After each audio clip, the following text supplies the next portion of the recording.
Okay, today we're going to be making this really easy little dress. I actually made it into a top. It is for an infant, so I'm going to put some bloomers with it in white with seersucker trim. And I don't know if what you want to call this, an Easter dress. It's an A-line with a ruffle. It's a very, very easy top to do, and we're going to make it look as pretty on the inside as we do on the outside.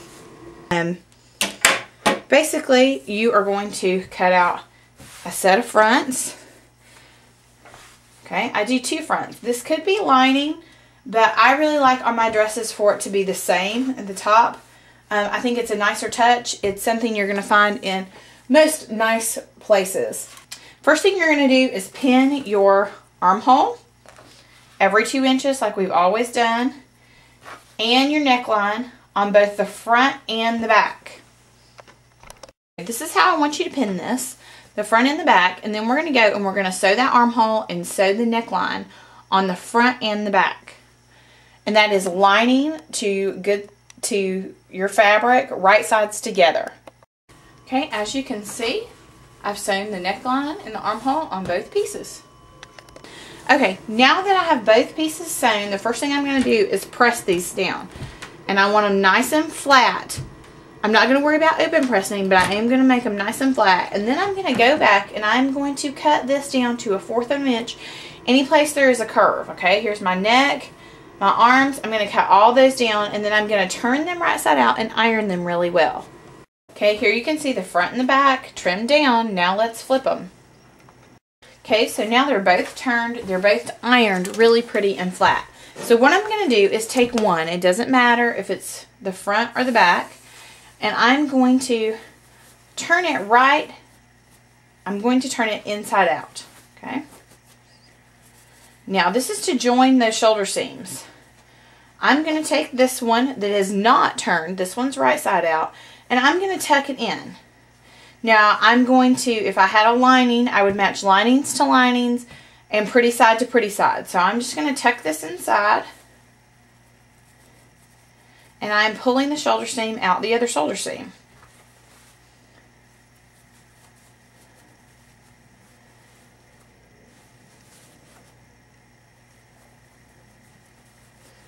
Making sure not to get it twisted on the inside, where it would lie flat on top of each other.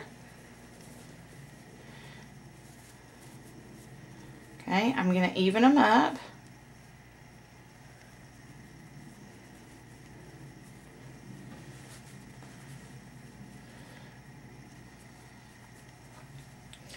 And I'm simply going to pin it across. Okay, one pin will do. And all I'm going to do is sew a straight line right there. I'm going to do the same thing on the other side. Okay, so it looks just like that. Now I'm going to take that lining. I'm going to pull them both out. And check that out. Sewn together, nice and pretty, very professional looking. And I don't have a zipper in this. This is for an infant, so it will go over their head. If I did have a zipper in this pattern, to be honest with you, I would still have folded this on the center and cut a lower neckline, because on this basic dress, I don't see any reason to have a zipper when you can slip it over the child's head. And what you would want to do is measure the kid's head and then measure the size of the hole minus the seam allowance, okay? So if the seam allowance was 5/8, I want you to measure 5/8 in so you can get the right circumference, and then I would just cut that thing down, because there's really no reason, and it's going to add about, I don't know, 40, if a new sewer, 45 minutes worth of work. For even an accomplished sewer, another 15. And I can knock these dresses out in less than an hour.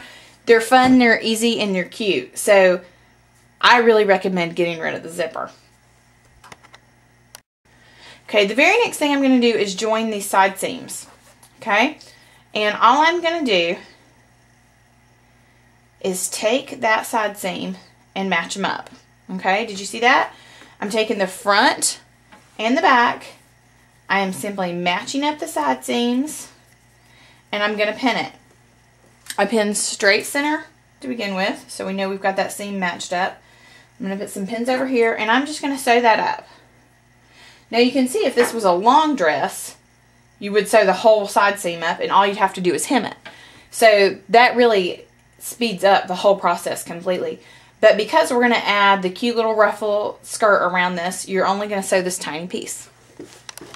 Now that I have it sewn on both sides, I'm going to go in, I'm going to sandwich press it, and I am going to open press. You know, pressing is what's going to make your garment from looking homemade to looking professional. And I promise you, if someone says, "Oh, did you make that?" and they're looking at it because they can tell, there's a problem. What I like to do is people to say, "Oh, that's so cute," and say, "Oh, I wish I had more time to make my kids' clothing," because then people go, "Oh my gosh, you made that?" And that's what you want. You want the shock value of that's how good you are. And you can see how pretty that's going to lie. Go back in and iron it. Do that to both sides, and we've got the top. Okay, there we have it. All cute and perfect. All we need is the skirt now. So the first thing I want you to do on the skirt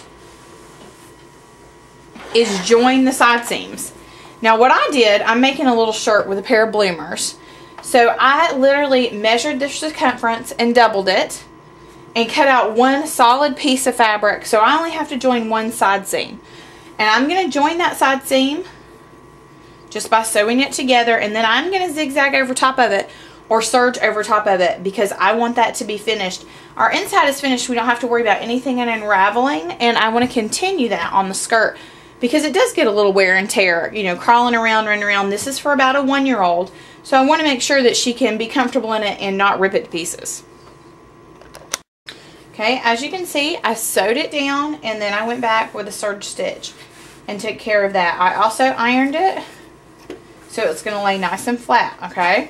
And I'm going to iron the seam this way one more time just to ensure that. Now, what I'm going to do is hem the edge, okay? Your pattern may call for a 2-inch hem, and if that's the fact, then you're going to roll it up an inch, and roll it up another inch, and you're just going to sew it right across, okay? Very, very, very simple. And that's all we're going to do here. If you only want 1/4 of an edge, you've decided 1/4 of an inch, you want it longer, roll it up 1/4, roll it up another 1/4, and sew it right here. However you're going to do that. But we're going to go ahead and hem this before we attach it to the shirt. Just a little less fabric to fight with. Okay, cool little tip. Anytime you need to do a hem where you need to roll it once and roll it again, instead of taking the time to measure an inch and mark it all the way across or use the measuring gauge and iron and iron and iron, go ahead and sew where you need that roll to be. Right here I've sewn it 1 inch, a large basting stitch, and now I know all the way across where I need to roll that up, and I don't have to go back and measure or go back and think, and then I can just roll it again and I've got my hem. It's a lot faster. It's going to speed up your sewing tremendously than trying to go in with that roller, measure a 1/4, iron, measure a 1/4, iron. Okay, now I have it rolled once, I have it rolled twice, and I'm going to go in and sew. And you can sew with white, you could sew with red, whatever you want showing. I probably want the white so you can't really see it that much from a distance. This is the inside, and then the outside will be nice and pretty. Okay, as you can see, I've sewn all the way across. You can see it on the red in the back. I've sewn it all the way across. And now I'm going to go back and gather the top of my skirt till it is the circumference of the bottom of my shirt, okay? And how I'm going to do that is with the dental floss. If you don't know how to gather, please go back and watch the gathering video. It's in my beginner sewing. Okay, as you can see, I've got my dental floss in there, zigzagged over it. So now I'm going to go back and just pull this, get my gathers even until it is the same size as the top, my shirt top that I want to add it to.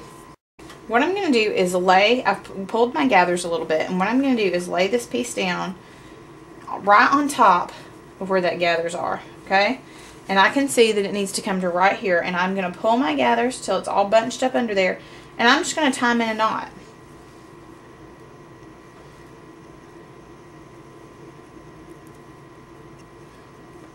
Now I can go back and make sure those gathers are evenly distributed, okay?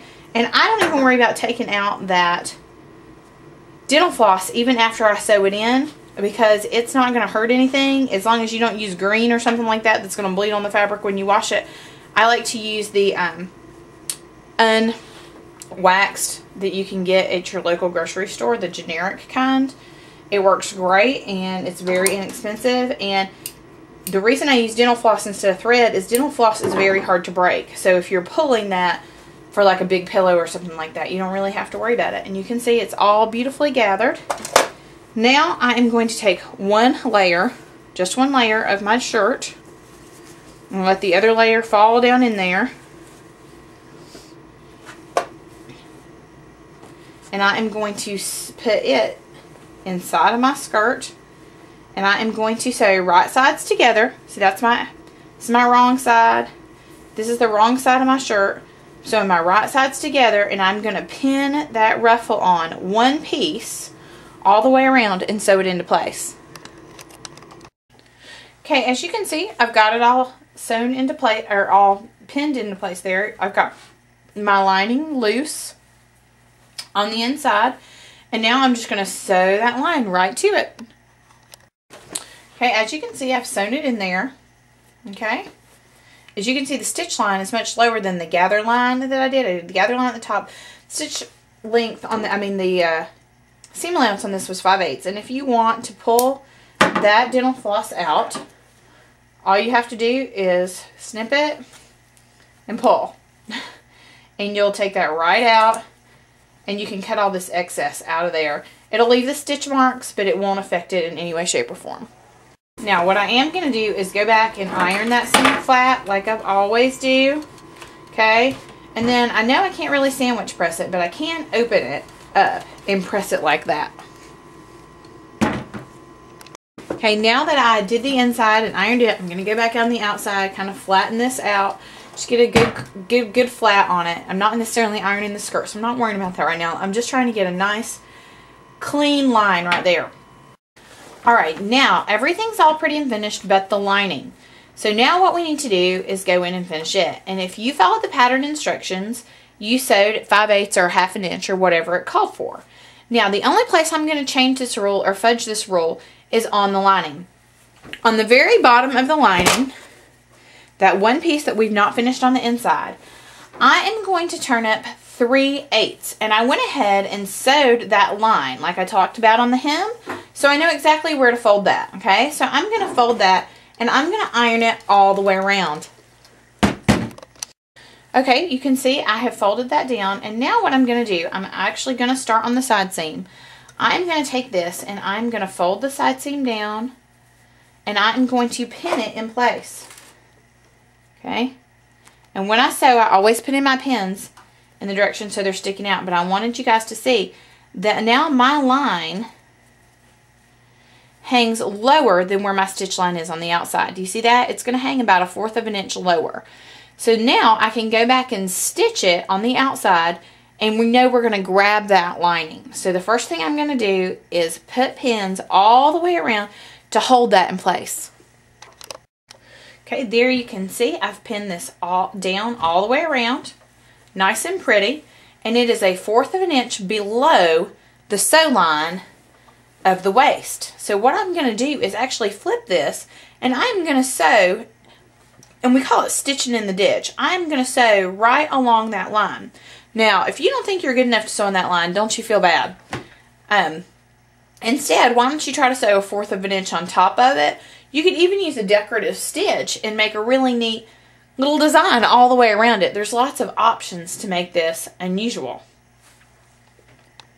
And there you have it. I don't know if you can see it, but there's a little tiny thing around there. I did do it in red, so hopefully you can see a little bit better. I'm going to pull it out and do it in white after this video, because you won't see it at all if it's in white. And there you have it. A very simple, like I said, what I call an Easter dress or an Easter top. As you can see, the inside, see, because we left that 1/4 of an inch, how nice and clean that is on the inside. And we can flip it out, and look at that. How pretty is that? You could wear that thing inside out. And you could, like I said, make it reversible and do something different on the inside. Now this thing is going to be perfect here in the South. In Atlanta, we like to monogram anything that will stand still. So that's probably what's going to go on this. Is a monogram, and her brother has a little matching outfit for my twins. And his monogram will probably go on this. And it is ready to go. Pretty as a picture.